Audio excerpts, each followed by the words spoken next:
Fair working conditions and sustainable action don't just cost money. They are, in fact, the guarantee for highest quality. Made in Asia or made in Europe, the supply chain in uncertain times. Why invest in the quality of production sites? We see within the industry things that you absolutely would not see in other industries. So we see brands sitting around the same table. We see them sharing their supplier lists. You know, every brand is facing the same problems, the same challenges. And what the EOG does is it actually provides this platform for pre-competitive collaboration. I have no doubt that cooperation between brands has brought benefits for the consumer and improvements for working conditions in factories. And I have no doubt that collaboration will be essential to mitigate climate change. Collaboration with other brands is not only essential to reaching the goals, it can also be quite fun. While our product people are looking for innovative solutions for a shoe, very individually, very much related to the brand, we're looking for common solutions with our competitors. And that is fun. You know, we don't want the suppliers to think that the brands are kind of ganging up on them.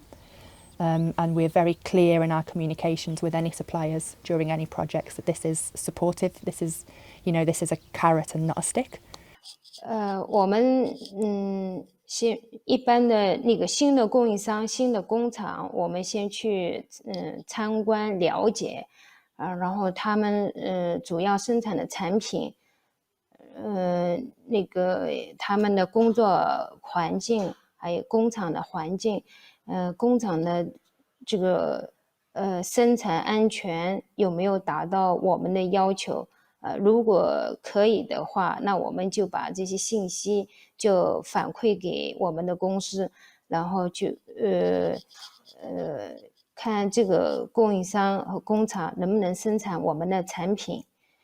On a product level, one of the things that people are looking at is how do you build up the cost of the product. So how do you understand within the product what percentage of that or what part of that is the workers' wages, and how do you make sure that that is protected when you go into negotiation with your suppliers, because there's always negotiation in business transactions, right? But how do you know when you're in the room making those negotiations that you're not negotiating into the workers' wages? It's definitely not a tag, fair wear membership, because it would be difficult to have, let's say, a label, because if you're going to a factory, check one day, you cannot say anything how it is on the other day. So you cannot, let's say, approve something on a label or a tag. It is only an evidence of the fact that we are seriously committed to improving conditions in the factories. We know in the garment industry, we know in the outdoor industry that there is still a lot to improve. And the fair wear membership says something, well, I'm working every day to make sure that the working conditions are improved. Big part of that is related to regulations, right? To manage your risk against regulations and make sure you're complying with regulations. Understanding your supply chain and managing your supply chain in a good way helps to manage those risks. 是的，我们公司参加了那个FWF 基金会，我们都有这个正规的这个验厂，每个工厂的话，我们都要去看。工厂的这个车间，它的这个工作环境工人的工资有没有达到要求，加班是否超时然后他们的工人的这个健康安全是否得到保障。Often a lot of the CSR stuff in factories is about having good management systems, about understanding processes, and that's kind of the same whether you're talking about quality, whether you're talking about setting up workers' payment systems, HR systems in the factories. So often if they're good at one piece of the puzzle, they'll be good at the rest. Yeah, the saying is, wie bepaalt betaalt. So it is, who pays has the power to decide. Don't you think that workers that are doing well will make quality products? It is unrealistic to think that somebody who's making something can do it if he's not doing well. We're convinced that if we do work with the factories to make working conditions good, then they will make quality products. I think it makes sense, don't you?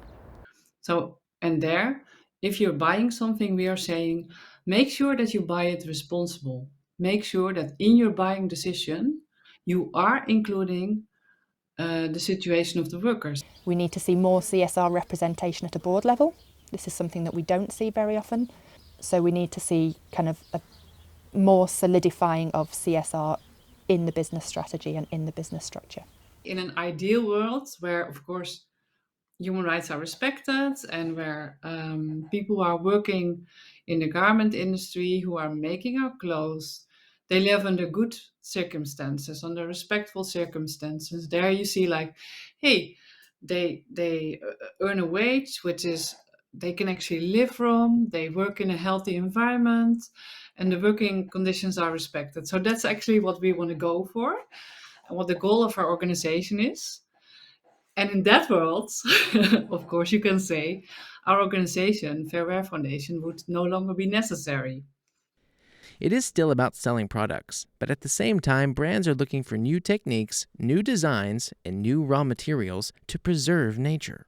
Das Wichtigste bei uns ist einfach, dass wir versuchen, Lösungen zu bauen, Jacken zu bauen, die lange halten, die möglichst lange im Enduse bleiben, die man dann auch letztendlich reparieren kann. Das ist auch eine ganz wichtige Komponente, dass wir auch hier investieren, um einfach sicherzustellen, dass diese Jacken möglichst lange einfach im Enduse bleiben.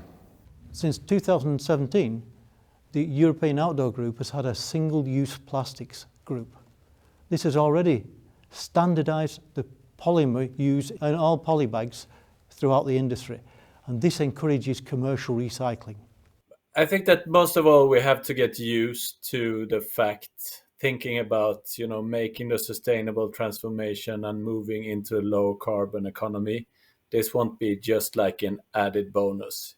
There are many groups working together to look at climate change, to measure carbon footprint, and to look for solutions. Working together will be the only way that we can bring forward improvements to the carbon footprint of manufacturing. It will take sacrifice, it will cost money, but of course there are upsides in this. One side is if you spend resources more efficiently, it means that costs can be lower.